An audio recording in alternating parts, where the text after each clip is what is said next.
За өнөөдрийн сайхан өдөр бид бүхэн одоогоос 2500 жилийн өмнө Бурхан багш бидний бидний одоо ирсэн байгаа энэ энтхийн хөрөө улс гэж одоогийн энтхийн Дели хотын ойролцоо байгаа Харьяана мужийн энэ нутаг бол 2500 жилийн өмнө бол Бурхан багшийн үед бол Хөрөө гэдэг улс байсан.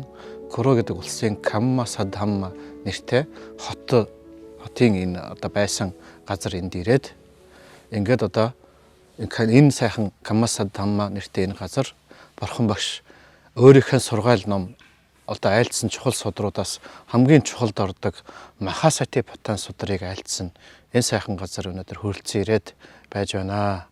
Тэгэхээр энэ газар бол Бурхан багш тэр одоо 90 Каммас одоо Махасатипатан судар бол эхнээсээ л айхтар маш бяцлаглалын маш чухал одоо зүйлүүдийг тайлбарлсан, ярьсан одоо өөрөөр хэлбэл бяцлаглал нэлээд асар гүнзгийрсэн хүмүүс зориулсан ийм сайхан судар байдаг учраас энэ сайхан судрыг энэ газар дээр одоо 2500 жилийн өмнө байсан Хөрөө гэдэг улсын Камма Садхамма нэртэй тусахныг сонгосон нь бол асар их учиртай. Яагаад гэвэл энэ одоо Хөрөө гэдэг улс бол эртний энтхийн одоо тэр олон 16 одоо гол улс орнууд дотроос Хөрөө улс бол асар их ном асар эрт дээр үеэсээ дэлгэрч байсан. Бүр Хөрөө Дhamma гэдэг хүртэл нэрээр алдарсан. Хөрөө улсын ном өөрөөр хэлбэл номыг одоо байгалийн хуулийг тийм ээ энэ нутгийн хүмүүс бүр эрт дээр үеэсээ олон одоо бурхтаар дамжуулна одоо Шилаг маш их сахижирсан ийм сайхан орн байдаг.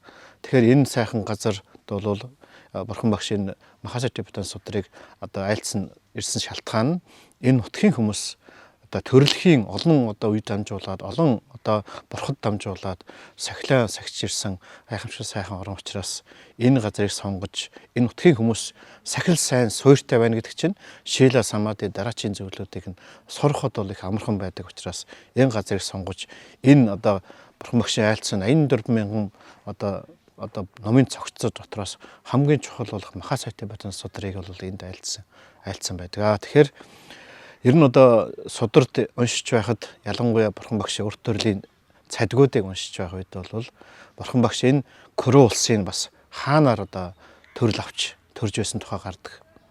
Тэгэхээр Хөрөө Дhamma гэдэг одоо нэг алдартай бас нэг түүх нь яг тэр энэ Хөрөө улсын хаанаар одоо бодисод байх үед нэг төрөл аваад хаан болоод төрсэн байх үеийн бас нэг үйл явдал гардаг. Энэ одоо Хөрөө улсын дэргэлдээ байдаг Калинга гэдэг улсууд их гарч одоо бороо орохой байлж тэрнээс болж одоо тариа нугаа авч чадахгүй иймэрхүү хүнд байдалтай орж ямар нэгэн өвчин эмгэг гарах үед одоо тухайн нутгийн одоо ард иргэд хаандаа хэлээд Хөрөө улсаас ном залж ирье. Хөрөө улсын одоо хаад хийгээд одоо ард түмэн тэрчгээр одоо Хөрөө улсынхаа номыг дагдаг. Тэр номыг дагуул одоо бид бүхэн энэ тэр сайхан буйнаараа энэ одоо ган гарчиг бүх юм арилж өвчин эмгэгийг арилж бүх энэ одоо улс орныхын одоо сайхан болно гэдэг юм хэлээд тэгээд тэр улсын элчийг одоо Хөрөө улсын хаанд явуулж одоо уулзуулсан. Тэгээд Хөрөө улсын хаантай уулзаад та бидэнд одоо Хөрөө улсынхаа номыг өгөөч. Энэ Хөрөө улсын номыг хэлээд нь 5 сахилыг хэлээд байгаа. Та өөрөө 5 сахилыг одоо маш сайхан сахидаг. Тэр сайхан 5 сахилаа одоо өөрөөр 5 сахил сахиж байгаа хүн, цэвэрхэн сахиж байгаа тэр хүнээс тэр 5 сахилыг авч ээж тэр жинхэнэ ёсоороо тэр Хөрөө улсын цэвэр номд амждаг юм аа. Тийм учраас та одоо нэгдүгээр тийм 5 сахилаа бид нар тайрлаач. Тэгээд тэрийгээ сайхан одоо цаасан дээр 5 сахилаа биднэрт бичээд өгөөч. Тэрийг чинь бид нар одоо бичиж аваачаад одоо хаан тэргүүтээ асахуулаад одоо Калинга улсын ард түмэн бид нар бүгдээрээ даах болно гэд. Тэгээд хаантай уулзсан хаан уг нь бол би 5 сахилаа сахидаг байсан. Тэгвэл би нэг юмнаас эмзэглэж байна. Би одоо нэг өдөр одоо ном сум харваж тийм ээ бай харваж байгаад нэг сум алдаад сум маань одоо яваад тэр нууранд унсан. Нууранд унаад унсан тэр харвсан сумууд дотроос нэг сум нь бол дээшээ хөвж гарч ирээгүй.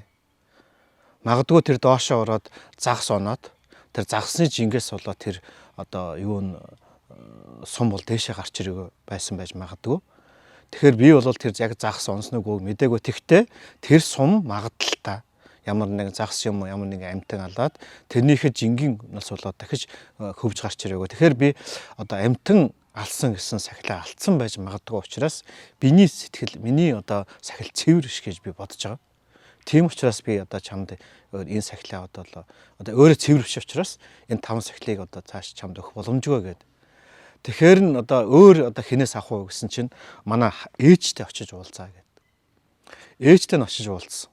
Тэгэхэд ээж нь бас ингэж хэлсэн. Уг нь бол би 5 сахилаа бол одоо нүдийн цэцгийн юмд маш сайн сахидаг байсан. Тэгвэл нэг алдаа би бас гаргасан гэж өөрийгөө бодож байгаа. Тэр нь юу гэхээр одоо өөр улсын хаанаас одоо 2 сайхан бэлэг ирсэн.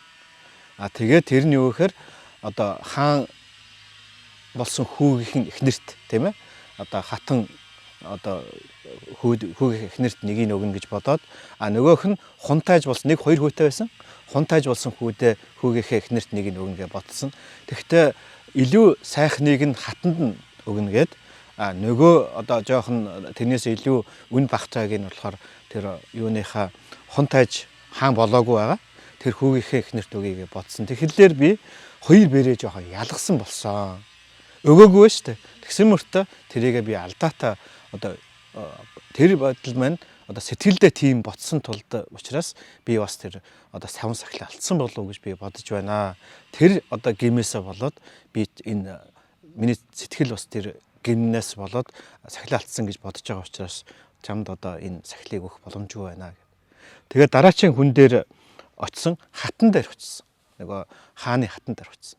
Тэгсэн чинь хатан бас одоо та надад одоо сахилаа сайн сахидаг хүн сахилаа цаасан дээр сайхан алтан цаасан дээр ингээ бичээд өгөөч гэсэн. Тэгсэн хатан бас хэлсэн. Нэг өдөр ингээ цанхаар хараа зогсчод л хаан хатан хунтайж дүүтэйгээ ингээ хамтдаа мориад унаа явж явах үед нь би бас нэг сэтгэлдээ тэр хунтайжийг яасан үсгэлэнтэй сайхан залуу вэ гэж нэг төрөг хором би над минь сэтгэл тийм бодол үүссэн. Тэр бодлын гимээс болж би бас сахилаа алдсан болов гэж би боддог учраас би сахилаа амар нарийн жижигхэн юмд гимшиж байгаас тэр чинь нэрээсээ тийм ээ тэгээд одоо би чамд өгч чадахгүй гэж одоо хэлсэн байна. Одоо хатан бол чи хунтайж дараа очоо. Хунтайж надаас илүү цэвэрхэн байгаа. Ямар нэг алдаа гаргаагүй байгаа гэж утсан. Тэгсэн хунтайж бас мөн надад бас жоохон гим байж магадгүй гэж би бодож байна. Тэр нь юу гэхээр хаяа хаан хунтайжийг дууддаг. Хунтайж ингээ тэрэгэн дээр одоо алтан жөөзөн дээр залгадаад ингээ ирээд эрэхтэй хэрвээ тэр хааны ордонд хонхоор болвол одоо дотор байгаа өөрийнх нь барьж явсан зүйлээ бариад одоо ингээ ордог. Тэгэхээр нь тэр одоо юугаар нь бол тэр өөрийнх нь хөтөж тэргүүтээ бие хамгаалагч нар бол хонохж байгаа юм байна гэдгийг мэдээд ингээд явцдаг. Тэгээ маргааш өглөө нь одоо нар гарахаас өмнө ирээд эрт одоо ирж авахаар ирдэг юм ойлтой байсан. Тэгтэл тэр өдөр одоо эрэхт нь бол бороо ороогүй байсан. Тэгээд юмаа орхиод тийм гарч ирнэ гэдэг бодолтойгоор орхиод одоо орсон чинь удалгүй бороо ороод эхэлсэн. Бороо ороод эхлэнгуут нь хаан бол ийм бороотой ийм одоо шуургатай ийм үед битгий гараа энд хончих гэж хэлээд хонуулсан.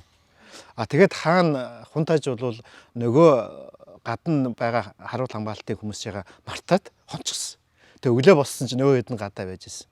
Тэгэхээр би тэр хэдэд одоо гарч ирэхгүй гэдгийг хэлэхгүйгээр одоо тэдний гадаа хонуулсан. Миний гин болсон гэж бодож байгаа. Тийм учраас миний гэх мэтэр тэгэхээр энэ Көрөн улсын хаан хатан тэргүүтээ ард иргэд ямар гайхамшигтай бодтоор амтан алчаагүй.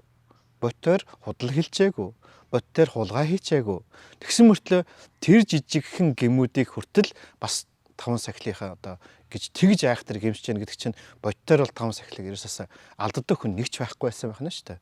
Тэгэхээр хаан тэргүүтээ ийм хүмүүс нь тэгээ ард сард хүртэл ингэ сайхан 5 сахил цагтдаг учраас тэр сайхан буйныхаа үрээр бол одоо үржил шим сайтай тарай ногоо сайхан ургадаг улс оронд ямар нэгэн одоо гэмт хэрэг гардггүй гэмт хэрэг гардггүй юм чи ямар нэгэн шоронд одоо хүмүүсийг хорих асуудал гардаггүй бүр дээр үед бол ярьдаг шүү дээ.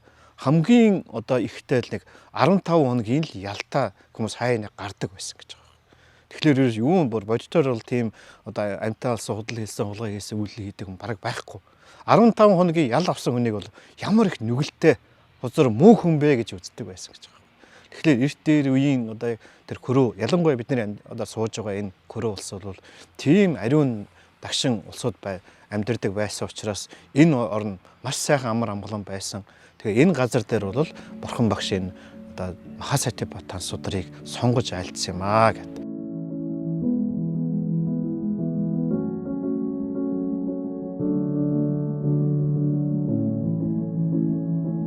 За тэгэхээр яг одоо бидний сууж байгаа энэ сайхан газар бол одоо 2500 жилийн өмнө Бурхан багшийн одоо энэ Куру улсын Каммасадхамма нэртэй энэ тосгон энэ хотод ирээд яг энэ газар дээр одоо дамнараа одоо хувиргуудаа цуглуулад ер нь тэгээд Бурхан багшийг ямар нэгэн гайхамшигтай сайхан судар ном айлтгах гэж байгааг ингээд тэнгэрт хүртэл мэдээд олон мянгаараа тэнгэр брахманар хүртэл ингээд дагаад өөрөөр сонсож байгаа хүмүүс байхаас гадна бас шавнар ламнар хувиргууд одоо эгэл хар хүмүүс байхаас гадна тэнгэр бурхад хүртэл одоо айлдах байгаа судар нь бол гайхамшигтай сайхан судар байвал одоо олуулаа дагаж ирж тэнгэрүүд бол окторгууд ингээд суучдаг. Ер нь тэнгэрүүдийн бол асар том биетэй боловч яг Бурхан багшийг ном сонсоход ирэхээр асар олуулаад цугладаг учраас биеэ бүгдээр жижигхэн болгоод окторгоо суудаг байсан гэж байна. Тэгэхээр энэ сайхан газар бол Бурхан багш энэ судрыг айлтах гад ирсэн. Энэ сайхан газар ирэхдээ ягаад энэ газрыг яагаад сонгосон бэ гэхээр нэгдүгээр энэ судрыг айлдж байгаа эхний хэсэгт бол Шилагийн тухай Бурхан багш ерөөс айлдах шаардлагагүй байсан. Яг тэгэхээр энэ нутгийн хүмүүс тэрчгээр 5 сахил сахидаг, 8 сахил сахидаг Шила сайтай ийм арт түмэн учраас Шилагийн тухай айлдах шаардлагагүй. Тийм учраас шууд одоо самади випашнагийн тухай энэ судрыг айлдаад ингээ явсан юм аа. Тэгэхээр Махасатипатан судар бол маш их гайхамшиг сайхан судар. Энийг бол ямар хүмүүс ойлгох вэхээр бяцлагалд олон удаа суусан. Тийм ээ? Шила сахилын сайн хүмүүс бяцлаглаа хийгээд самади анапана бяцлаглаа хийгээд бяцлаглан сайжирсан хүмүүс бол энэ бяцлаглын судрыг уншиж ойлгож энэ судар яг тэр энэ судрын зөвхөн нэг одоо өгүүлбэр нь бяцлаглын нэг шат байхгүй юу? Тэгэхээр ингэж одоо хураангуугаар энэ өөрөөр хэлбэл тухайн шатанд орцсон хүмүүст бол ойлгомжтой шүү дээ. Олон юм яриад байхгүй. Нэгхэн шат үг хэлэхэд одоо бол банк шатны тухай ярьж байгаа юм байна. Одоо бол тэрний дараачийн шат нөгөө нэг Пашна бяцлал хийж байгаад 10 шат гардаг тухай Саяж Убахины номдор гардаг шүү дээ. Тэгэхээр тэр Пашна бяцлал хийж явах үед мэдрэгддэг банк тэргүүтээ 10 шатны тухай энэ судар дээр ингээд тестарал нь ингээд айлддаг. Учираас энэ Шила сагсан бяцлаглаа сайн хийсэн хүмүүст бол их ойлгомжтой байдаг юм аа. Тэгэхээр энэ судрыг энэ газар одоо Бурхан багш айлтсан учраас энэ газар суугаад одоо хийгээд ирээдүйн Пашна бяцлагч нартаа Монголын бяцлагч нарт зориулаад Махасатипатан судрыг тухай та бүхэнд товчхон хэлье. Махасатипатан гэдэг нь маха гэдэг нь их гэсэн үг. Сати гэдэг нь мэдхүү. Тийм ээ? Мэдхүү гэдэг нь агшин хорон бүр. Яг одоо бие хийгээд бидний сэтгэл донд бие сэтгэл хоёрын хооронд болж байгаа үйл явдлыг агшин хорон бүр мэдхийг хэлж байгаа. Паттана гэдэг нь тэрийг тогтоох. Өөрөөр хэлбэл агшин хорон бүр нэг бол анапан хийж байгаа бол агшин хорон бүр амьсгалаа алдалгүй мэдсээр байх. Тийм ээ? Тэрийг бол анапаныг мэдж байгаа. Анапан сати. Випашнаг бол агшин хорон бүр биеинд үсэж байгаа мэдрэмжийг мэдж байгаа мэдэх нь бол одоо тийм ээ Випашна сати болох нь шүү дээ. Тэгэхээр энэ газар бол Махасатипатана гэдэг судар. Яагаад Махасатипатана гэдэг үгийг хэрэглэсэн бэ гэхээр одоо Бурхан багшийн айлдсан одоо судрын аймаг дотор Сатипатана судар гэдгээр нэг судар байгаа. Махасатипатана гэдэг бас нэг судар байгаа. Тэгэхээр энэ Махасатипатана гэдэг нь болохоор илүү дэлгэрэнгүй урт судар байх нь шүү дээ. Тийм учраас маха гэдэг үг хэрэглэсэн бай. Их судар гэдэг. Дэлгэрэнгүй гэдэг нь утгаар нь. За тэгэхээр энэ Махасатипатан судар гэдгийг одоо үгийг нь бол та бүхэн ингээд ойлголоо. Тэгэхээр энэ судрыг одоо сударт гардаг эвам мэ суттан би эвам гэдэг нь би гэсэн үг, ингэж гэсэн үг, мэ гэдэг нь би гэсэн үг, суттан гэдэг нь сонссон. Би ингэж сонссон юм. Экан самян гэдэг нь экан гэдэг нь нэг гэсэн үг. Самян гэдэг нь удаа. Нэг цагт, нэг дор энэ утгаар бол нэг удаа гэсэн үг. Пагава гэдэг нь Бурхан багш тийм ээ. Пагава гэдэг үгийн утга нь бол та бүхэн мэдж байгаа. Пагава гэдэг нь уур хилэн, хөсөл шунал тийм ээ. Мухаг энэ гурван хорыг устгасан гэдэг утгаараа Пагава. Пагава гэдэг нь одоо төвдөр бол жомдон дэ гэдэг тийм ээ. Энэ бол ус ялж төгсөн өгчгсөн гэж манайхан орчуулдаг. Тэгэхээр энэ одоо уур хилэн, хөсөл шунал, мухаг гурвыг устгасан хүн гэсэн үг тийм ээ. Пагава Курусо вихарати. Куру улсад заларч байлаа. Тэгээд хаана нөхөр камма саддамма наама камма саддамма нэртэй наама гэхэр нэртэй Курунын Нигamo. Куру гэдэг нь Куру улсын гэсэн утгаар Курунын Nigamo хотод тийм ээ. Хот тосгонд гэсэн үг тийм. Тэгэхээр энэ одоо эхнээсээ та нар одоо Махасатипатар судрыг ингээд уншиж явах үед эхнээсээ ингээд сайхан үг болгоныхын утгыг сайхан тулгаад явандаа бол энийг бүр цээлж хэрэгтэй. Эвамме соттон экан саммям пагва курусо вихаратти камма саддамма наама Курунын Nigamo. Энийг бол тогтоогоод цээлжээд авчих хэрэгтэй. Эхний хэсгийг энэ үгдийг бол. За тэгэхээр Курун тадар тэнд гэсэн үг. Ко тэр пагва бурхан багш тийм ээ. Биккун аамантеси. Бикку гэдэг нь хуваргуудад аамантеси хандан хиллээ гэсэн үг. Юу ч хэлсэн бэ гэхээр биккавоти гэж хуваргуудаа хэмээн. Бурхан багш хуваргуудад хандан биккаводыг нь хуваргуудаа хэмээн өгүүлжээ гэсэн үг тийм ээ. Тэгэхэд нь хуваргууд яасан нь баданте ди. Эрхэм дээдсэ хэмээн. Баданте гэдэг нь баданте гэдэг үгийн утга нь болохоор одоо гайхамшигын дээдэнд хүрсэх хамаг одоо сайн бүхний оргилд хүрсэн гэсэн утга. Тэгэхээр одоо гэгэрсэн бурхан багш нарыг яах нь баданд гэж одоо ялангуяа лам хүмүүсийг ч гэсэн одоо сүүлийн үед баданте банте гэж хэлдэг, бадантеж гэж хэлнэ. Тэгэхээр энэ нь болохоор эрхэм дээдс одоо сайн бүхний оргилд хүрсэн одоо багшаа гэсэн утгаар хэлэргэлж байгаа. Баданте ди бардан эрхэм дээдсэ хэмээн Тэ бикку тэргээр хуваргууд пагвато бурханд бажжассоосон хариу хэллээ. Тийм ээ? Эрхэм дээдсэ хэмээн хариу хэллээ. Пагва этад воожа. Тэгэхэд нь бурхан багш тийм ээ? Этад ин воожа гэдэг нь өгүүллээ, айллаа гэсэн үг. За тэгэхээр энэ дараачийн одоо энэ өгүүлбэр бол их маш чухал байгаа. Энэ одоо бурхан багш өөрийнх нь одоо айлцсан одоо ялангуяа випашна бяцлал хийж байгаа хүмүүс, випашна бяцлалд олон суусан хүмүүс бол энэ дараачийн энэ өгүүлбэрүүдийг маш сайхан анхааралтай сонсож бас мөн одоо үг болгоны утгыг ойлгоод бас цээжилж хэрэгтэй, файлыгаар нь цээжилж хэрэгтэй. Энэ нөхөр экаяно аян биккаве магго гэж. Экаяно гэдэг нь цорын ганц гэсэн үг шүү. Экаяно аян энэ биккаве хуваргуудаа магго энэ зам мөр бол цорын ганц зам бөгөөд тэр нь ямар зам бэ гэхээр сатанан бисудия амьтдын сэтгэлийг ариусгадаг. Соке паридеманан самматикамая ойлох, гойноглох, зов шаналх тэр бүхнийг огт юу ч үлдээхгүйгээр устгадаг. Дукка доо манассаанан аттангамая зовлон шанал биехийгээ сэтгэлийн шанал зовлон аттангамая гэдэг нь юу ч хөөгээр арилгадаг. Няяс адигамая бэлгүүнийг төгс болгодог. Ниббанасса саччикирэяя. Ниббана гэдэг нирваныг саччикирэя гэдэг нь элтэд оноход хүргэдэг. Тэгэхээр ийм одоо амьтдын зовлон устгадаг, сэтгэлийнхэн ариусгадаг тийм ээ. Зовлон шаналыг юу ч устгадаг. Энэ цорын ганц зам нь юу вэ? Юу хэлээд байна гэхээр ядэдан чаттаруу сатипаттана. Нөгөө мэдхүүг тогтоох энэ дөрвөн сатипаттан бол одоо гэгээр л ариусалд хүрэх бүх зовлон арилгадаг цорын ганц зам шүү гэж. Тэгэхээр энэ бурхан багш бол энэ бол өөрөөр хэлбэл бяцлаглыг эхлүүлэх олон төрлийн арга байх боловч яг явандаа хүрээд тийм ээ гэгэрэлд хүрэх хамаг зовлонгоос арилгах бүх үйл өөрийг устгах там бэрдийн одоо хамаг одоо өөрийгөө зовж ирээдүйд зовчих болоо гэж айж байгаа тэр бүх үйлийг устгахын тулд устгах ганцхан л арга байгаа шүү. Эннээс өөр арга байхгүй шүү. Энэ замаар явж ижил тэр бүхэн чинь арилаа шүү гэж хэлээд байна шүү дээ. Тэр нь юу гэхээр энэ дөрвөн сатипаттана тийм ээ одоо агшин хорон бүрийг мэддэг энэ дөрвөн одоо арга байх нь шүү дээ. Дөрвөн арга. Энэ дөрвөн аргыг хэрэглээд одоо мэдхүүр агшин хорон бүрийг мэддэг сатигаан тогтоочих юм бол энэ сатипаттан бүх зовлонгч нь арилгана гэдэг хэлж байгаамаа.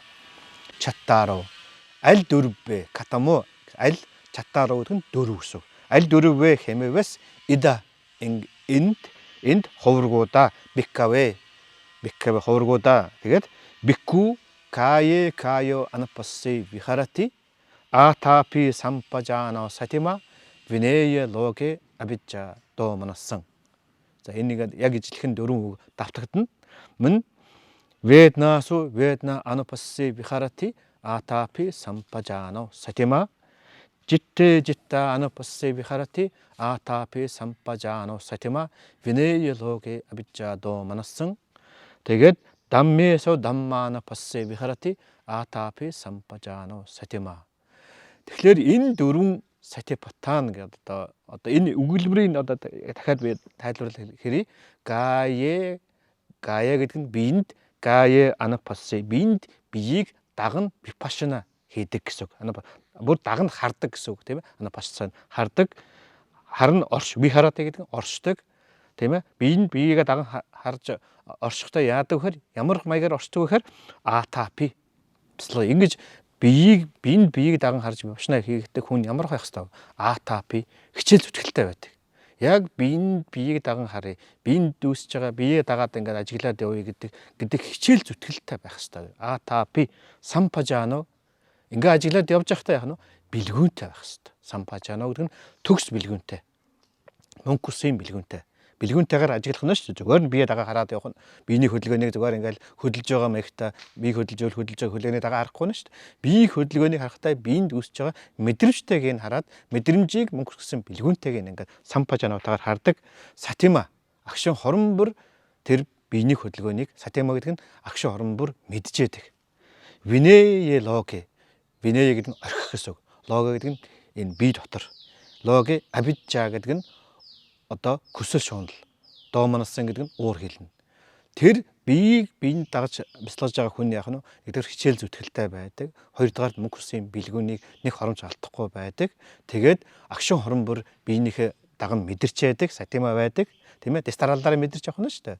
Яг дестраллаараа дагаад биенээсээ ингээд салахгүй явж яадаг. Тэгээд ингээд бяцлал хийж явахдаа яа нь энэ биеийн дотоод ертөнцид байгаа зүйл өчөөхөнч уур хилэн байхгүй. Хүсэл шунал байхгүй. Яагаад гэвэл мөнгө хүсийн бэлгүүнтэй байгаа учраас уур хилэн үүсэх ямар ч боломжгүй, хүсэл шунал ямар ч үүсэх боломжгүй. Ийм байдаг байх нэ. Өөрөөр гая анапассана гэдгийг одоо энэ дээр тайлбарлалаа шүү дээ. Дараачих нь бол ведна анапассана. Дараачих нь житта анапассана. Дараачих нь одоо дамма анапассана. Тэгэхээр биенд үүсэж байгаа мэдрэмж одоо тэгээд гая гэдэг нь бие тийм ээ. Ведна гэдэг нь мэдрэмж. Тэгэхээр биенд үүсэж байгаа мэдрэмж мөн дараачих нь болохоор сэтгэл житта гэдэг нь сэтгэл дамма гэдэг нь сэтгэл үүсэж байгаа зүйлийг хэлж байгаа. Сэтгэл үүсэж байгаа номыг дамма гэдэг. Тэгэхээр энэ дөрвөн сатипатана гэдэг ингээд хэлээ. Бид нар одоо 10 хоногийн хугацаанд ингээд бяцлал бяцлал хийдэг, биеийгээ ажигладаг тийм ээ. Биеийг ажиглана гэдэг чинь энэ ингээд нөгөө бяцлал бяцлалыг ингээд дөрвөн талаас нь харж тайлбарлаад байгаа байхгүй. Биеийг ажиглана гэдэг чинь биенд үүсэж байгаа мэдрэмжийг ажиглаж байгаа. Тэгэхээр биенд үүсэж байгаа мэдрэмж хоёр нэг байх нь шүү дээ тийм ээ. Нэг зоосны хоёр тал байх нь шүү дээ. Биеийг ажиглаж биенд үүсэж байгаа мэдрэмжийг ажиглаж байгаа. Мэдрэмжийг ажиглана гэдэг чинь биеийг бас мэдэрч байгаа шүү дээ. Энэ чинь нэг юмны хоёр тал байгаа. Тэгсэн мөртлөө эн чинь нэг гүгээр бие гүгээр мэдрэмж оршихгүй, мэдрэмж гүгээр бие оршихгүй шүү дээ. Тэгэхээр ялвал энэ гая тэг ведна хоёр бол нэг юмны хоёр тал байна. Тэгвэл нөгөө нь сэтгэл байгаа. Мэдээж сэтгэл янз бүрийн юмнууд үүсэж байгаа шүү дээ. Сэтгэлийг мэдрэнэ гэдэг бол сэтгэлд үүсэж байгаа ямар нэг уур уцаар хүсэл шунал мунхаг янз янзын зүйлээр нь одоо сэтгэлийг мэдэрнэ шүү дээ. Түүнээс сэтгэлийг харахтаа сэтгэлд үүсэж байгаа зүйлээр нь мэдэрнэ. Тэгэхээр житта сэтгэлд үүсэж байгаа дамма гэдэг бол бас мөн сэтгэл дотор үүсэж байгаа зүйл. Энэ бас мөн сэтгэлийн хоёр тал байна. Биеийг сэтгэлийг яаж мэдэх вэ? Сэтгэл үүсэж байгаа зүйлээр нь мэдэрнэ. Сэтгэлд үүсэж байгаа зүйлийг юу гэхээр сэтгэлээр нь мэдэрнэ. Энэ сэтгэлд үүсэж байгаа зүйл чи үүсэж байгаа шүү дээ. Энэ хоёр салахгүй нэг хоёр тал юм аа. Тэгэхээр энэ дөрвөн сатипатана байдаг юм аа. Тэгэхээр одоо дөрвөн сатипатана яг ингээд задлаад явхад дөрв боловч эцэстээ випашна бяцлал сайн хийдэг хүмүүс бол юу ойлгодог вэ гэхээр за биеийг ажиглаж гэн биенд үүсэж байгаа мэдрэмжийг ажиглаж байна. Ойлгомжтой байна. Биенд үүсэж байгаа мэдрэмж. Биеийг мэдэрч байна. Бие мэдэрч байна гэдэг чинь мэдрэмжийг мэдэрч байна гэдэг чинь биеийг мэдэрч байна. Энэ хоёр бол салахын аргагүй нэг юмны хоёр тал байна. Сэтгэл бас сэтгэл үүсэж байгаа ном хоёр. Одоо энэ болохоор бие сэтгэл гэдэг хоёр тусдаа юм шиг одоо мэдрэгдэж байгаа боловч эцэстээ бас энэ хоёр мэдрэмжэн дээр ирж уулздаг гэдгийг туршлагатай бяцлахснаар бол мэдэрч байгаа. Яг тэгэхээр сэтгэлд үүсэж байгаа биеийг мэдрэмжээр нь мэдрээд одоо мэдэрч болж байгаа бол сэтгэлийг бас яаж мэдэрч болох вэ гэхээр сэтгэлд үүссэн юм бүхэн биед мэдрэмж үүсгдэг. Сэтгэлд уур хилэн үүсэх үед биед халуун юм уу хүйтэн мэдрэмж үүсдэг. Тийм ээ. Тэрнтэй адилхан сэтгэлд айдас бий болоход биед чичирхийлсэн, тийм ээ, долгион мэдрэмж бий болдгоо. Тэгэхээр энэ сэтгэлийг одоо ерөнхийдөө хэлбэл мэдрэмж гэдэг мэдрэмж дээр ялангуяа одоо энэ Гоенка багшийн одоо заасан Сайжо Бокэний одоо бидний одоо уламжилж байгаа энэ бяцлаглалын уламжил бол Бурхан багшаас заасан бяцлаглалын жинхэнэ цэвэр уламжил гэдгийг бол энийгээр баталдаг юм аа. Энэ юу гэхээр бие сэтгэл хоёрыг хоёулаа мэдрэмжийг чи ажиглаад биенд үүсэж байгаа мэдрэмжээс салахгүй байна гэх юм бол дөрвөн сатипатан дөрвөлээ мэдрэмжэн дээр ирээд нийлдэг учраас. Мэдрэмжийг мэдэрч яах гэдэг чинь мэдрэмжнээс салахгүй байна гэдэг чинь биенээс үүсэж байгаа мэдрэмжийг мэдэрч чинь сэтгэлээс ирж байгаа мэдрэмж сэтгэлийн үүссэн сэтгэл хийгээд сэтгэлд үүсэж байгаа номтой холбоотой мэдрэмжийг ч гэсэн биенд үүсэж байгаа мэдрэмжийг мэдж яхад илэрцээр нь бариад авдаг. Биеийг ч мэдэрч болно, бие хийгээд биенд үүсэж байгаа мэдрэмжийг мэдэрч яах гэдэг чинь бие сэтгэл хоёроос нөлөөлж байгаа нөлөөллийн одоо өөрөөр хэлбэл яг нь бидний одоо өөлийн үр санкара бидний сэтгэлд үүсгэсэн одоо олон төрөлд хийсэн үеийн үр чинь биен дээр мэдрэмж болж нэг илэрдэг байх нь нөөхөн сэтгэлд үүсэж байгаа ном болж илэрдэг байх нь шүү дээ. Тэгэхээр сэтгэл заримдаа хүмүүс хямртдаг. Заримдаа та нар мэднэ бяцлал хийж ятал биен дээр амар хэцүү мэдрэмжүүд гарч ирэл. Заримдаа сайхан таатай мэдрэмж үүсэл. Заримдаа юу ч мэдрэмж мэддэхгүй болчдөг. Энэ мэдрэмжүүд сайхан муухай мэдрэмж хийгээд мэдрэмж мэддэхгүй байгаа энэ нөхцөл байдлыг вөхөр нөгөөс бидний хийсэн үеийн үр чинь биенд мэдрэмж болж илэрч байгаагаар нэг илэрч байгаа нь шүү дээ. Мөн сэтгэлд хийсэн бидний үеийн үр нэг заримдаа яадаг вөхөр сэтгэлийг хямрааж үүсдэг. Сэтгэл таагүй бодол өөр хилэн хүсэл шунал гэх мэт янз юм. Тэгэхээр тэр таагүй байдал маань бас бяцлал саадуулдаг шүү дээ. Тэгэхээр тэр үед ухаантай хүн яах ёстой вэ гэхээр тэр сэтгэлийн хямралыг дагаж явах биш, тэр сэтгэлийн хямралын үүсгэж байгаа мэдрэмжийг нь барьж аваад тэрэн дээрээ мөнхө сатима саатапи сампажано сатима байчих юм бол тэр мэдрэмж ажигнда мөнх ус гэдэг ойлголтоор ажиглаж ядал аянд дуусна. Тэнгуут тэр сэтгэлд үүссэн тэр үеийн өрийн илэрцээр нь биенд үүсэж байгаа мэдрэмжээр нь барьж авчихна шүү дээ. Түүнээс биш яг сэтгэлийг сэтгэл тусад нь барьж авах бол хэцүү. Одоо энэ дээр энэ дөрвөн сатипатана гэдэг бол энэ зөвхөн одоо дөрвөн сатипатаныг ингэж тайлбарлаж байгаагаар энэ бурхан болсон энэ гайхамшигтай хүн бол ямар гайхамшигтай супер сайентист ямар гайхамшигтай одоо гайхамшигтай их тийм шинжлэн судлагч агуу хүн байж вэ? Энэ хүний заасан сургаал ном бол асар гайхамшигтай системтэй. Өөрөөр хэлбэл энэ нөгөө башна бяцлалын энэ бяцлалын арга бол өстой үнэхээр одоо хорвоо дээр ийм агуу гайхамшигтай тийм мундаг одоо хүнэл энийг олж нэхээс биш ийм нарийн системийг хэрийн хүн ойлгож мэдэрч сэтгэл ингэж ажилтдаг юм байна. Сэтгэлийн хэр ингэж илэрдэг юм байна. Биен дээр ингэж илэрдэг юм байна. Биен дээр илэрхээр зөвхөн нэг биш хоёр маягаар байд юм байна. Сэтгэл дээр илэрдэг юм байна. Сэтгэл дээр илэрхээр хоёр байд юм байна. Ингэж ягаад явцын тунд мэдрэмжээр нь бариад авчихаар хоёул биений талаас ирсэн сэтгэлийн талаас ирсэн үеийн үр санкараг мэдрэмж дээр байгаа тэгш орччих юм бол биений талаас ирсэн мэдрэмж болж илэрсэн илэрцээр нь барьж аваад устгахчдаг сэтгэлийн талаас ирж байгаа мөгийг нь мэдрэмж гэдэг тэр илэрч байгаа илэрцээр нь барьж аваад устгадаг ийм гайхамшиг олж итгэсэн бол үнэхээр одоо эгэл хүн ийм гайхамшигтай зүйлийг олж тогтоож чадахгүй гэдэг нь бол ойлгомжтой юм аа. Тэгэхээр өнөөдөр Сатипатан судард манай бяцлагч нар олон удаа суудаг боловч энэ нарийн юмыг бас сайн ойлгохгүйгээр 10 хоногийн бяцлалаа дуусах тохиолдол гардаг. Тийм учраас өнөөдөр бид нар энэ сайхан газар бурхан багшийн одоо өөрийнх нь альцсан энэ сайхан газар энэ газрын сайхан жанлавтай юм одоо газар нь одоо ирж байгаа та бүхэнтэй одоо хийгээд ирээдүйн хойч үеийн бяцлагч нартаа одоо энийг тайлбарлаж үлдээж байгаамаа гэдгийг сайхан анхаараарай. Тийм учраас Сатипатаны сударт сууж байгаа хүмүүс яах ёстой вэ гэхээр энэ сайхан судрыг мэдээж 8 хоногийн бяцлаглалын үедээ бяцлаглалын цагтаа бол бяцлаглаа сайн хийн.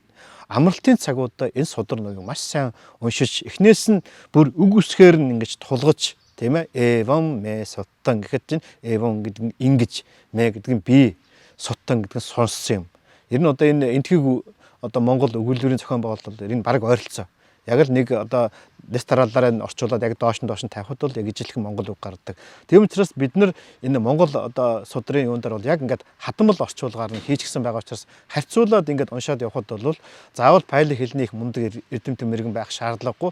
Зөвхөн энэ судрыг тулгаад үсгэд л ойлгомжтой болно шүү гэдгийг та бүхэнд хэлье. Тийм учраас эхнээсээ энэ сайхан судрыг тулгаж уншаад ингээд сайн зөвхөн ойлгоорой. Тэгэхээр 4 сатипаттана байна. Гая анапассана. Энэ үгийг бүр ингээд цэйлээд авчих хэрэгтэй. Гая анапассана. 4 сатипаттанаг бол ингээд 4 гая анапассана, ведна анапассана, житте анапассана, тэгээд дамма анапассана гэдэг. Ингээд энэ 4 сатипаттанаг бүр ингээд пайлигаар нь тогтоогоод аваад ойлгоод ингээд байчих хэрэгтэй. Тэгээд энэ дөрвөлөө сая би тайлбарлаад хэлсэн тийм ээ. Тэгэхээр энэ 4 сатипаттана бяцлалыг хийж ижил хүн зовлонгоос гэтлэнэ. Одоо хүмүүс янз янзын байдлаар би гэгэрчлээ барьчлаа гэж янз янз ярьж байгаа. Ингэж энэ зам руу ороогүй бол одоо эцэстээ бурхан багш одоо дэлхийд байгаа олон мянган бяцлаглууд явж энэ рүү орж ирж ижил эцсийн зам руу хүрэн гэдгийг л одоо хэлээд байна шүү дээ.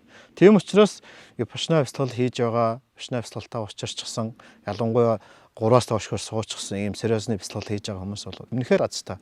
Та нар ертөнцийн байгаа олон зүйл төөрөхгүйгээр Бурханы өөрийнх нь заасан ийм сайхан шинжлэх ухааны үндэслэлтэй цэвэр жинхэнэ бяцлал дээр учирчсан явж байгаа. Би энийг бас нэг ягаан шалтгаантай ингэж хэлээд байна гэхээр одоо орчин үед одоо гадаа дэлхийн ертөнцид даяар бол ер нь одоо энэ энтхээс одоо гараад биеримд очоод энэ одоо цэвэр ариунаар хадгалагдаад ирэхэд сүүлдээ энэ нөгөө жинхэнэ нэг одоо Гоинка багш нар дамжаад ингээ яг цэвэр одоо жүдийн одоо уламжлалын багш нараа дамжаагүй одоо зарим одоо хүмүүс одоо биеримд ч гэсэн гарсан. Зүгээр одоо Махасатипаттан судрыг уншиж хагаад одоо энэ бяцлал хийж эхэлсэн. Тэгэхээр энэ бяцлаглыг хийгээд ирэхлээр яаж вэ гэхээр биеэ ажиглаад явах ингээд одоо сэтгэлээ ажиглаад явах ингээд эвлэлүүдийг хийхдээ одоо сүүлийн үед дэлхийд даяар их түгээд байгаа нэг бяцлаглын технологи байгаа. Mindfulness гэдэг бяцлал байгаа. Mindful гэдэг нь болохоор одоо юу нэ сатипаттан судрыг одоо зөвхөн судрыг уншиж байгаа хийснээс болсон алдаа. Ерөөсө биений алхаж явж байгаа хөдөлгөөний ажиглал тийм ээ. Сууж байхдаа сууж байгаагаа мэдэр, одоо алхаж явхдаа алхаж байгаагаа мэдэр, хэвтэж байхдаа хэвтэж байгаагаа мэдэргээд зөвхөн дээр судар дээр гарсныг нь дагуу одоо нөгөө цэвэр одоо багшаар дундсан амжилт байхгүй учраас ойлгохгүйгээр алхахдаа зөвхөн алхахаа мэдэрх юм байна. Тэгээд алхахтаа мэдрэхэд бол алхахтаа хөлгаар хөдөлж байгаа аажуухан тавиад бүр ингээд тогруур шиг нэг алхсан хүмүүс бяцлал хийж байгаа мэхтэй болцсон. Ийм алдаатай хэсэг байдаг. Тэгэхээр энэ алхахтаа мэдрэх нь зөв. Гэхдээ алхаж байх үедээ тэр биеийн дүүсэж байгаа мэдрэмжийг нь мэдрэх ёстой болохоос биш зөвхөн биений хөдөлгөөний мэдрэх нь бол энэ сати бол зөвхөн сэтгэлийн өнгө хэсгийн сати болж байгаа. Өнгө сати, бэлгүүнгүүг сати. Тийм учраас атапи сампажано гэдэг шүү дээ. Ингэж байгаа бол сати бол байгаа. Тэгсэн мөртлөө сампажано байхгүй сати болчихж байгаа учраас энэ алдаатай бяцлал юм аа гэдгийг одоо бяцлал сууж байгаа, бишнэ бяцлал сууж байгаа хүмүүстээ та бүхэнд хэлье. Тэгэхээр одоо за ингэж судраа цаашаа явъя. Одоо ингэж энэ дээр Гоинка одоо хүн багшийн одоо судар байгаа. Гая анапассана анапана паббан гэдэг. Одоо гая анапассана гэхлээр одоо анапана бяцлал гэдэг чинь хамраар орж гарч байгаа амьсгал чинь биений нэг хэсэг шүү дээ. Тийм учраас анапана одоо гая анапассана 4 сатипаттанагаас эхлээд гаяг биений одоо сатипаттанаг төрүүлж одоо айлтгаж байгаа учраас энэ дээр анапаны бүлэг орж ирж байгаа. Одоо ингээд гатанжапана биккаве бикку гая анапассе вихарати ховргууд минь одоо хэрхэн яаж одоо хувраг бэр биеийг бинд даган мэдэрдэг вэ хэмээвэс эда биккаве энэ хуврагууд минь тийм ээ бикку хувраг бэр аранна гатова гэдэг одоо заримд одоо бурхан багш үед бол хүмүүс ойд очоод бяцлал хийдэг тийм ээ аранна гато ойд гэсэн ойд очоод тийм ээ урукка муула гэдэг урукка гэдэг модны муул гэдэг нь ёроолт модны доор очоод гатав очоод шүннэгараг шүннэгараг хоосон газар гэсэн үг. Тэр нь болохоор манай Монголд хошиг хэлээд байгаа. Ганцаар бяцлал хийдэг. Өөргөл чамаас өөр тэнд өөр хүн байхгүй байна шүү дээ. Тэнд чийл тэнэс гараа явуул тэр хоосон газар гэсэн үг. Тэгэхээр хоосон бяцлал хийдэг нам хүн газрыг шүннэгара гэдэг. Шүннэгара готова очоод зарим хүмүүсийнх нь ойд очиж суудаг байх нь, зарим нь модны доор очиж суудаг байх нь, зарим нь шүн нэгаар, зарим хоосон одоо хошин дотор ороо суудаг байна шүү дээ. Очиж суугаад нисидати одоо суухтаа яаж суудаг? Палланган абужитва. Завил нь одоо ингээд очиж суудалт ингээд завилаад хөл гараа сайхан завилаад ингээд тэгш сайхан суудаг. Үжин гааян патин үжин гэдэг нь тэгш байла. Гааян гэдэг нь бие гэсэн. Гааян панид хаяа бие ингээд тэгш шулуун байлгаад суудаг. Паримукэн сатим патипат. Паримукэн гэдэг нь энэ одоо хамарныхаа доотлын энэ хэсгийг бол паримук гэж байна. Паримукэн энэ хамарныхаа энэ уртлын дугуйл одоо ийм одоо дугуйрхээс хагас сарны хэсгэлбэртэй энэ хэсгээр одоо хамарны доотол дээд урлын дээдлийн гурвалжин энэ хэсгээр паримукэн сатин упетапитва. Сати гэдэг нь өөрийнхөө анхаарлыг тийм ээ агшин хорон бүр мэдхүүгээ энд тавиад суудаг байх нэ. Тэгээд суу сатова ассасати. Тэрээр соо гэдэг нь тэрээр гэсэн. Суу сатова одоо мэдхүү төгөлдөр. Ассасати мэдхүү төгөлдөр яг амьсгалахтаа амьсгалж байгаагаа сайтар мэднэ амьсгалдаг гэсэн. Ассасати сатова пассасати орж байгаа амьсгалыг сайтар мэддэг. Сатово пассасати гарч байгаа амьсгалыг сайтар мэддэг. Тэгээд дэггэн ва ассасанто дэггэн гэдэг нь урт гэсэн. Урт амьсгалж байх үед дэггэн ассасамеди пажанати. Урт амьсгалж байх үед урт амьсгалж байна гэдэг нь пажанагтэй гэдэг нь сайтар мэддэг гэсэн.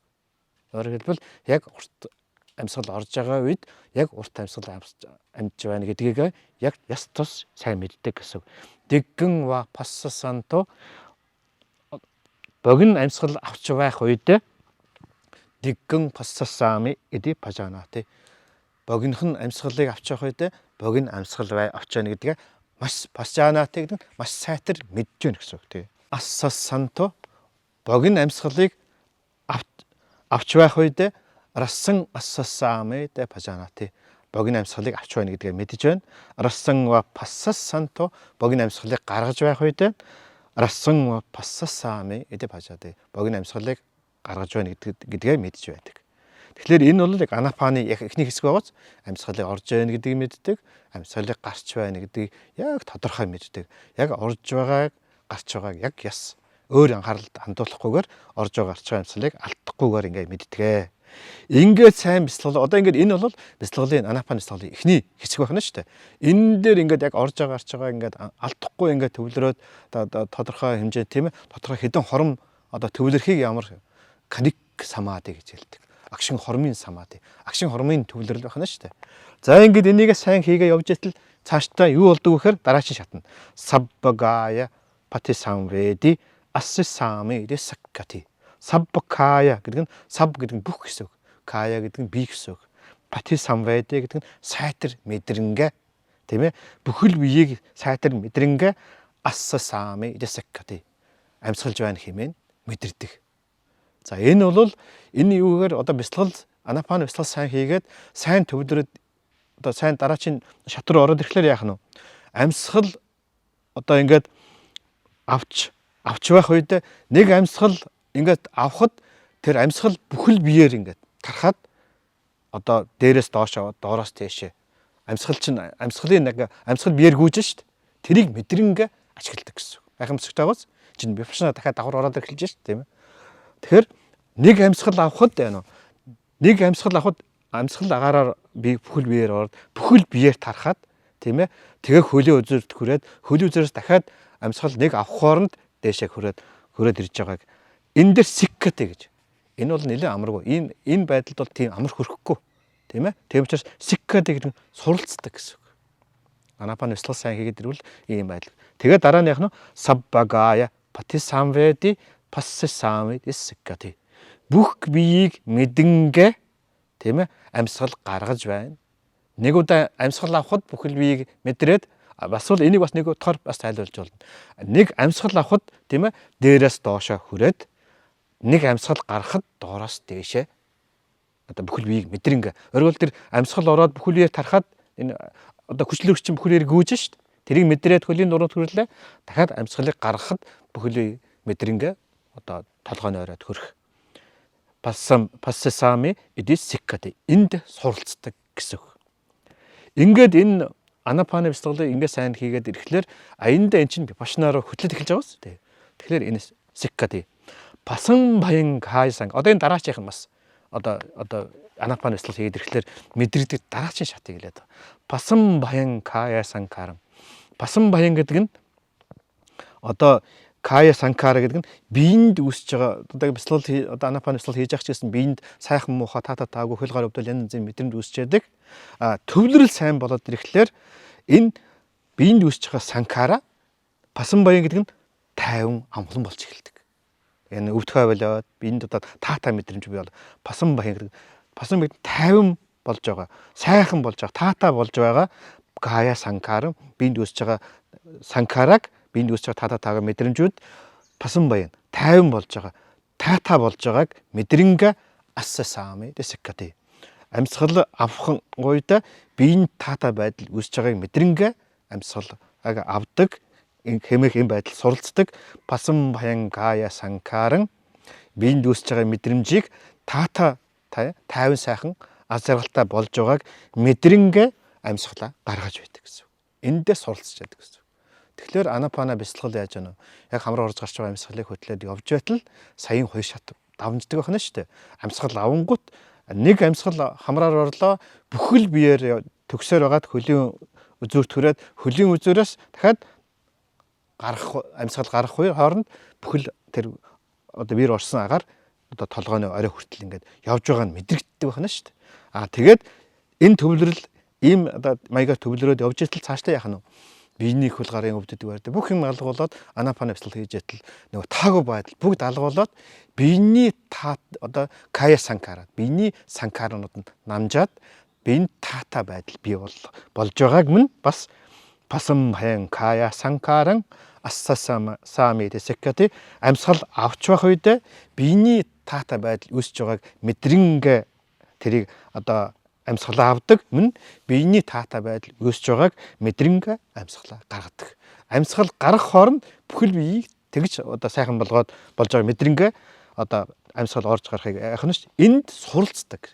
Энэ бол амаргүй шүү. Энэ дээр болвол нэлээд олон одоо бяцлал нэлээд сайн хийж ийм байдалд хүрэн. Тэгээд одоо анапана бяцлалыг сайн хийгээд ирэхлээр аянда биений энэ таатай байдал үүсэж ирнэ. Үүсэж ирж байгаа юм чинь энэний таатай байдал дээр таатай байдал болоод ирэхээр төвлөр сайхны мэдэрдэр нь төвлөр сайхан болоод ирэхлээр тэрнээс цаашаага самади руу орох асуудлууд бол маш амархан болж эхэлдэг юм аа. Иди ажжатта ва кая но пассе бирати.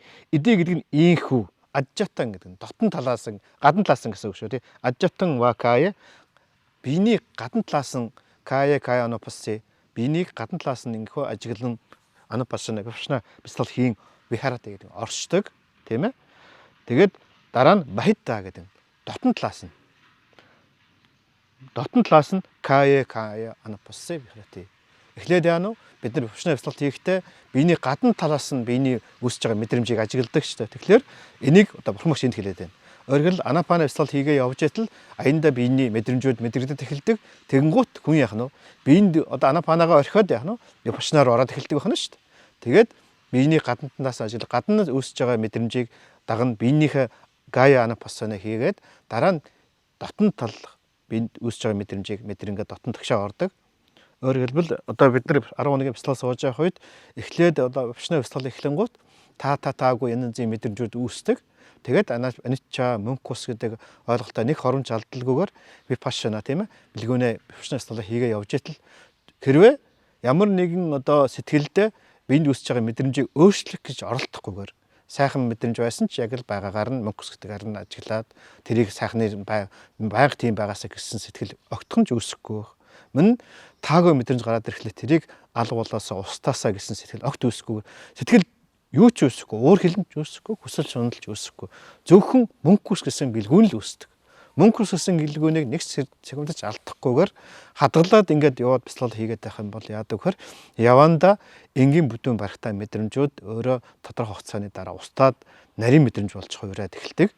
Тэгээд нарийн мэдрэмж болоод хувраа явжсаар байтал явандаа яадаг хөр эндээ бид нар мэднэ нарийн мэдрэмж их болоод ирэхлээр дээрээс доошоо доороос дээш нарийн мэдрэмжээ дагаад нарийн мэдрэмж өөрөө хурдан одоо урсгал маягийн ус толгой дээр ус асахаар ингээд ус жирэлзээд явдагтай адилхан тийм болоод ирэхээр нарийн мэдрэмжтэй хэсэгт ингээд дагаа ингээд яваад 2 удаа яваад 3 дахь удаага удаан яваад удаан явахдаа яах вэ гэхээр тэрүүн хурдтай явж явах үед зарим газар энгийн бүдүүн барагтай мэдрэмжтэй байгаа газар ч юм уу эсвэл энгийн мэдрэмж байхгүй газар нь бол одоо үлдсэн байдаг. Тийм газар нь 2 минут орчим ингээд зогсоод бас мөнгө хүсгэсэн ойлголттойгоор тэрийг огт алдахгүй ингээд төвчээртэй ажиглаад яваад байх юм бол тэгэхээр хурдтай 2 удаа удаан 1 удаа ингээд дахин яваад байх юм бол явандаа биений гадна талд хаа сайгүй хаанч очсон нарийн мэдрэмжтэй ингэж болдог.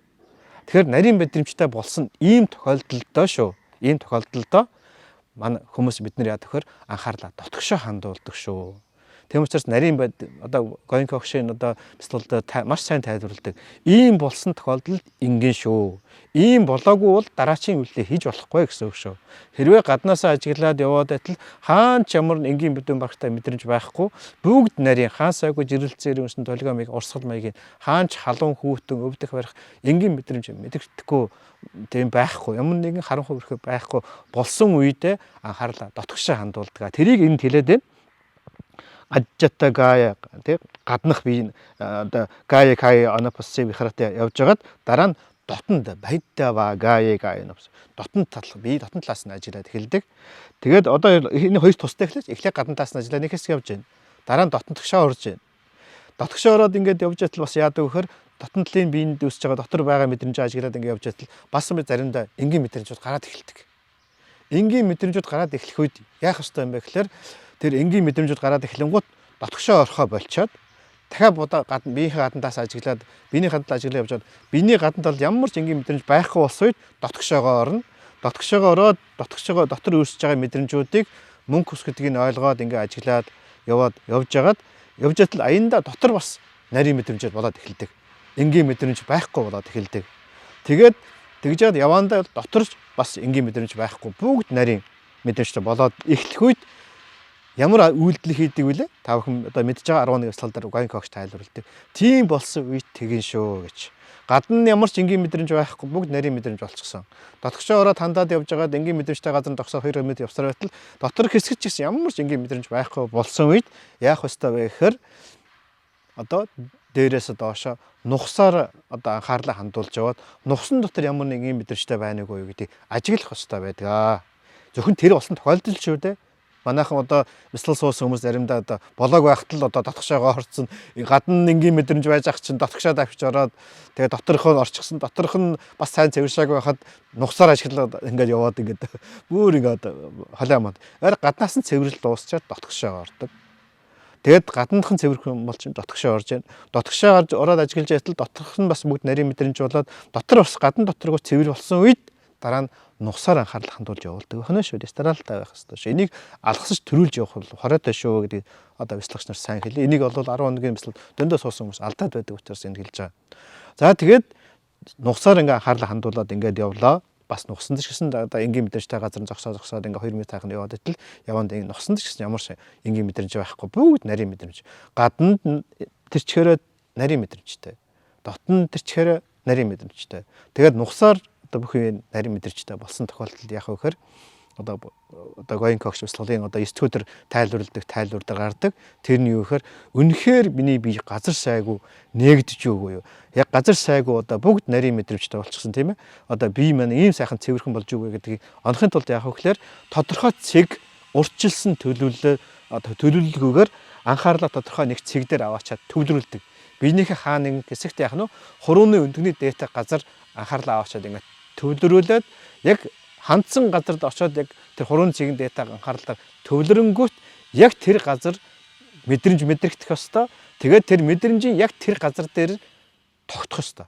Тэр яг төвлөрсөн тэр цэгийн хэмжээнд л үүсэж байгаа мэдрэмж дээр л анхаарал чинь төвлөрчих ёстой хоноо ш. Иш тийш явахгүйгээр.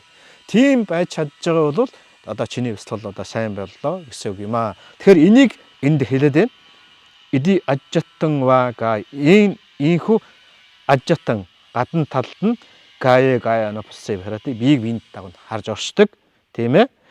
Дараа нь баяттай вагая биеийг дотн талаас нь одоо кая анапассаны харж оршдог. Дараа нь яаж вэ? Ажжата баята. Гадна дотнгүй гэж ажжата гэдэг нь гадна, баята гэдэг нь дотно гэсэн. Ажжата баятава кая. Өөрөөр хэлбэл одоо гаднаас нь цэвэрлээ дууслаа. Бүгд нарийн мэдрэмж болсон. Дотгошоо ороод тэгш орших чадвартай явсаар байтал доторх нь бас бүгд нарийн боллоо. Тэгэнгүүт дараа нь яах нь гадна дотно хоёулыг зэрэг ажигладаг байна шүү. Дээрээс доошоо явахдаа яах нь одоо толгойд гоёнгогч тэр их гоё тайлбар л дээ. Стаканта усан руу ингээд нэг одоо будаг асахад будаг ингээд тэр стакан авсаа тэр чигт нь өөрийнхөө өнгөнд туургаад ёроолд нь хүрдэхтэй айдхан шиг. Урд нь бол гаднаас нь ажиглаж сканерд ингэж явж байсан бол одоо яа дараа нь дотныг ажигласан. Одоо гадна дээрээс доошоо ингээд хоёр тийш явахад гадна дотнгүй мэдрэгдээд явдаг гэсэн. Тэ. Энэ бол бас нэг одоо анапан бяцлаглалын бушна бяцлаглалын нэг шатыг энд бол тайлбарлаад байгаа. Ингээд гадна дотнгүй ингээд ажиглаад кая анапассаны вихарати гэж. Самудая дhamмана пассиваха вихарати. Одоо энэ болохоор нөгөө ведна одоо мэдрэмж гэдгийг л одоо тайлбарлаад байна шүү дээ, тийм ээ. Самудая гэдэг нь үүсэж байгаа дhamмана пасси номыг ажиглангаа одоо өөрөлд мэдрэмж үүсэж байгааг нь одоо дам анапасси харна биеийг харна оршдог. Самудая вая дhamma. Эхлээд мэдрэмж үүсэж байгааг бид нар мэдэрдэг. Дараа нь вая дhamma пасси. Одоо устдах одоо номтой зүйлийг ажиглангаа биеийг дагна оршдог. Дараа нь яах вэ? Мэдээж бяцлал хийж явах үед мэдрэмж үүсэж байгааг мэдэрдэг. Дараа нь яадаг вэ? Устж байгаа мэдэрдэг. Явцын дунд яах вэ? Нөгөө нарийн мэдрэмжтэй бол ирэхлээр яах нь үүсэн гут устж байгаа нь бүр зэрэг мэдэрдэг явдаг гэсэн үг. Тэгэхээр энгийн мэдрэмжтэй байдаг. Тэгэхээр яг үүсдэг нэг хэсэг байдаг, тийм ээ. Тэгэхээр дараа нь яах нь устж байгаа мэдэрдэг. Сүүлдээ яах нь самудай вай үүсэж байгаа устж байгаа нь зэрэг ингээ мэдэрдэг явдаг. Тэрийг ажиглангаа биеийг даган харж оршдог байх нэ бишна гэдэг. Энэ маягаар одоо бидний биенийхээ ажиглаад гаднах мэдрэмжээ мэдрээд мөнгө хүсэйн ойлгоод тэгээд отгошоо ороод ингээд энэ бол банк шатыг сая одоо ярьж ш тийм ээ. Банк шатанд хөрөөд ингээд хөрөөд ирэхлээр бол үйлийн одоо санкара ингээд устж байгаа нь бол ингээд мэдрэгдээд явна. Тэгээд ингээд цаашаа явж атал атти каё гэдэг. Атти гэдэг нь байна гэсэн үг. Каё гэдэг нь би гэсэн үг. Ингээд биеийн одоо мөнгө хүсгэсэн ойлголттойгоо бие ажиглаад яваад ирэхлээр яадаг вөхөр би байна гэдэг нь бол зөвхөн би байна гэдэг тийм сати тийм ээ. Панасса түүний сати өөрөөр би байгааг зөвхөн би байна гэсэн ойлголтод үлддэг гэсэн үг. Сати бажжи патитай хоти. Өөрөөр биеинд дагаа явж байгаа чинь биеинд үүсэж байгаа мэдрэмж ажиглаж явах үед би байгааг зөвхөн мэдэрнэ. Хиний биш, миний биш, чиний бие биш те сайхан биш, муухай биш. Зөвхөн би байгаа гэдэг мэдэрнэ. Яг тэр мэдрэмж байгаа тохиолдолд одоо би байна гэдэг чинь мэдрэмж байна гэсэн үг. Үйлөөр дуусахгүй бол мэдрэмж бол байж гэнэ гэсэн үг. Тэгэхээр аттикаёд энэ бол бас нэлээд өндөр шат тий. Өөрөөр хэлбэл тухайн хүний сэтгэл уур хилэн үүсгэ болчдөг, хүсэл шунал үүсгэ болчдөг. За би байна. Биэнд мэдрэмж үүсэж байна. Тэр бол өөрөөр хэлбэл үйлөөр дуусах хүртэл мэдрэмж байна гэсэн үг. Гэгээр л хизээ хөрхөө гэхээр одоо үйлөөр дуусах үед. Үйлөөр дуусах үед мэдрэмж байхаа болчдөг. Тэгэхээр одоо нөгөө уурлахгүй, уурал санкаар үүсэхгүй, хүсэл шунал үүсэхгүй, зөвхөн одоо мэдрэмжээр ажиглаад ингээд сатита өнгөрсөн бэлгүүнтэй ажиглаад яваадахаар сүүлдээ яах нь одоо шинээр үйл өөрөөсөхгүй дандаа хуучныг устдахыг л хүлээхээс өөр аргагүй болт гэсэн. Тэгэхээр яах нь би байна, биенд үүсэж байгаа мэдрэмж байна гэдгийг ингээд зөвхөн ажиглаад тэрэнд дурлсан юм байхгүй, дургуутсан юм байхгүй, биетэйгээ ингээд оршдгоо гэсэн. Атти каё ити панасса сати бажжа патита хоти. Атти гэдэг нь байна гэсэн үг, каё бие гэсэн үг. Би байна гэх хэмээх тэр хүний панасса түүний сати тийм мэтхүүн, яг мэтхүүн чадвар нь бажжа сайтар тогтно оршдгоо гэсэн. За би байна. За үйлөөр дуустлаад харахаас өөр арга байхгүй болчихсон шүү дээ. Тэ. Хати бажжа хоти яавдева няанаматтая патисати маттая аниссатажа вихарати наажа гинжилогэ одоо наажа гинжилогэ падияти. Энэ бол одоо гэгэрлийн шатыг л одоо орхон багшуудаа энэ тайлбарлаад байна л да. Энэ нөхөр одоо тэр нөгөө биеийг дагна хараад мөнгө хүсэн атапи сампажано сатима винее логи абичаад энэ байгаад одоо суугаад ирэхлээр яах вэ гэхээр аттигааёоти сати панас сатис пачпатата хоти яавд яя няанаматтаая.